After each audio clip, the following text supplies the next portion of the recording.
네, 여러분 안녕하세요. 자, 이 리플의 현재 흐름이 정말 예사롭지가 않은데 단순한 이 상승의 흐름을 가져가고 있는 게 아니라 정확한 명분과 모멘텀으로 인해서 폭발하려는 상승 신호들이 어떻게 보여지고 있는데, 먼저 이제 백악관 핵심 인사가 직접 이 리플에 대한 보유 공시를 했고요. 캐나다는 이미 XRP ETF 승인을 진행을 했습니다. 게다가 오늘은 6월 17일이죠. 17일 XRP ETF 판결이 나오는 바로 그날입니다. 관련되어서 대응 방법과 어떠한 이슈들이 있는지 함께 살펴보도록 하겠습니다. 자, 뉴스를 보게 되시면은 뉴욕 증시 주요 지수 일제히 상승을 했고, 이스라엘 이란 갈등 완화에 대한 기대감으로 지금 증시가 일제히 상승하고 있다라고 얘기를 하고 있죠.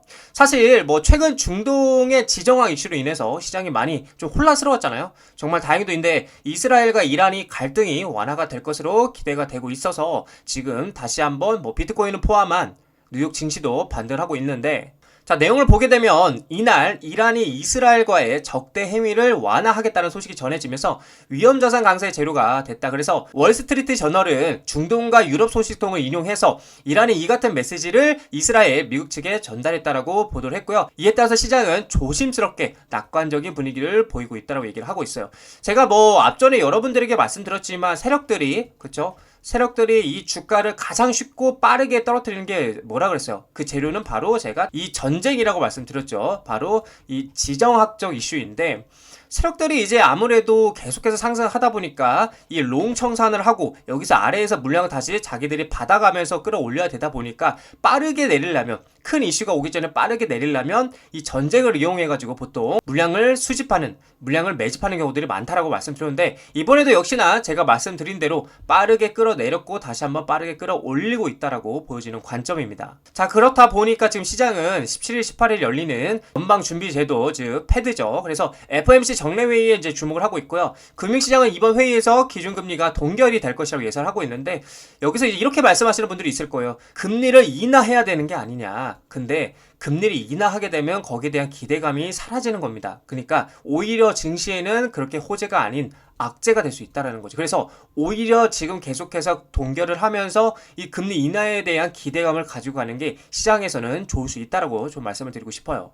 자, 그리고 중요한 거는 트럼프 대통령의 바로 옆에서 일하고 있는 이 여행실장 소르거슨, 그쵸? 이 소르거슨이 XRP를 실제로 뭐 하고 있다? 보유 중이라고 지금 공시를 밝혔는데, 이분은 여러분들 그냥 아무나가 아닙니다. 바로 대선 캠프 전략을 짰던 주요 인사였다라는 거예요. 이 정책 흐름을 실제로 움직이는 핵심 인물이라고 볼 수가 있어요. 자, 근데 그걸 어디에 보관하고 있냐면 바로 코인베이스에 보관하고 있어요. 이 코인베이스는 미국에서 정부가 인정한 거래소죠. 이게 뭘 의미하는 거냐? 정책을 만드는 사람들조차도 이 XRP를 준비하고 있다는 겁니다. 이게 그냥 마냥 말로만 떠들고 있는 게 아니라 실질적으로 움직여서 어디에? 지갑, 그쵸? 이 지갑에 담아 놓았다는 게 굉장히 중요한 팩트라는 거죠. 자, 게다가 트럼프 대통령 본인도 6월 13일 재정 공시에서 암호화폐 투자 수익을 공개했는데, 그 안에는 이제 디파이 토큰과 NFT도 있었는데, 이 사람들은 단순한 투자자들이 아니다라는 걸 말씀드리는 거. 이미 생태계 중심에 들어와 있다라는 거죠. 자, 그리고 중요한 게 뭐예요? 캐나다 퍼포스 인베스트먼트 XRP 현물 ETF를 승인했다는 내용이고요.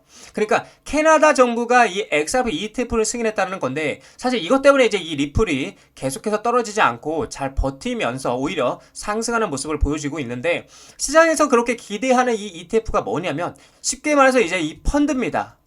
펀드, 즉 공식 투자 상품입니다. 그러니까 그냥 코인으로 거래하는 게 아니고요. 증권이나 연금 계좌에서도 투자를 할 수 있게 만든 제도권 안에 들어온 금융 상품이라는 것입니다. 자, 근데 이걸 승인한 곳이 어디냐? 바로 온타리온 증권, 그쵸? 이 온타리온 증권위원회인데, 여기는 정말 보수적인 기관이다. 이러한 곳이 이 XRP는 투자 가능하다라고 도장을 어떻게 찍었다라는 거예요. 게다가 ETF는 연금과 세금 혜택을 받는 계좌에서도 보유를 할 수 있게 설계가 되어 있어서, 자, 이건 무슨 말이냐? 국민연금과 기관들이 이 XRP를 들고 갈 수 있는 길이 어떻게 열렸다라는 뜻이기도 합니다. 자, 근데 이게 왜 무섭냐면 미국보다 캐나다가 먼저 움직인 건데, 이걸 무슨 뜻을 의미하냐? 미국 SEC에게도 압박이 되고요. 블랙록 같은 자산 운용사들도 따라서 움직일 가능성이 굉장히 클 수밖에 없다라는 걸 의미하고 있다라는 거죠. 자, 그렇다 보니까 이미 세력들과 고래들은 이걸 이미 알고 분주하게 움직이고 있는 모습들을 보여주고 있다. 자, 리플 XRP를 써봤어 라고 하면서 글로벌 대기업들이 XRP 재무에 대한 다각화를 하고 있는 상황인데, 자, 올 하반기 XRP가 투기 자산을 넘어서 고효율 유동성 도구로 부상을 하고 있고 4억 7,100만 달러 규모로 투자 포착을 하고 있고 기업 재무관리 패러다임이 예고가 되고 있다. 그래서 현재 속도도 빠르고 비용도 저렴해 규제 명확성 확보로 인해서 기관 투자들에게 매력이 갈수록 커져가고 있다라는 거예요. 아니, 속도 빠르고 비용도 저렴하고 거기에 가장 문제되었던 규제 명확성까지 확보가 되는데 안 살 이유가 전혀 없다라는 거예요. 자, 그래서 여러 기업들이 공식적으로 자사 대차 대조표 XRP 할당을 발표하고 있는데, 먼저 이제 비보파워 인터내셔널은 3월을 통해서 1억 2,100만 달러 조달했고요. 그리고 미국 의약품 유통업체 웰지스틱스 헬스는 XRP 인수를 지원하기 위해서 LDA 캐피털로부터 5천만 달러 규모의 주식 신용한도를 확보를 했고, 또한 6,000개 이상의 약국으로 구성된 자사 네트워크에서 XRP 기반 결제를 사용할 계획이라고 밝혔다. 그리고 웨브스 인터내셔널은 국경 간 지불 인프라 강화를 위해서 XRP 재무준비금을 어떻게 구축하는 것을 목표로 3억 달러 규모의 부채 자금을 조달하기 위해서 이미 SEC에 신청서를 제출을 했다라고 얘기를 하고 있어요. 그렇다 보니까 이 메사리는 기업이 XRP 재무준비금에 할당한 총 금액이 현재 4억 7,100만 달러를 넘어섰다라고 분석을 하고 있다라는 거예요. 정말 대단한 금액인 거죠. 자, 이처럼 우리 개인 투자자분들도 돈의 흐름과 수급을 파악할 줄 알아야 된다고 제가 계속 말씀드리고 있어. 이 많은 기업이 이 많은 돈으로 이 리플을 사 모으고 있다는 건 그만큼 리플의 전망을 굉장히 긍정적이게 보고 있다는 관점이에요. 자, 그래서 우리는 이 돈, 그쵸? 이 돈의 흐름과 구조와 흐름을 이해하고 리플에 투자해 나가셔야 된다라고 저는 자신있게 좀 그렇게 말씀을 드리고 싶습니다. 자, 리플 차트를 보게 되시면은 지금 현재 3,000자리를 계속 지지하다가 결국에는 다시 한번 수급이 들어와서 상승하는 모습 보여주고 있는데, 기존에 이제 그 중동, 그쵸? 중동발 리스크에 대한 완화가 되고 있고 또 ETF에 대한 승인 기대감도 커지고 있는 상황이다 보니까 지금 이 리플 같은 경우에는 지금 상승하려고 모멘텀을 만들어가고 있는데, 그래서 결국에는 이제 중요한 거는 여기 박스권 라인이죠. 이 박스권 상단부인 3,250원짜리를 돌파하고 이위에 안착하는 그림이 나와줘야 계속해서 이 상승 추세 라인을 따라서 상승할 수 있는 길이 열린다라고 말씀을 드릴 수 있을 것 같고요.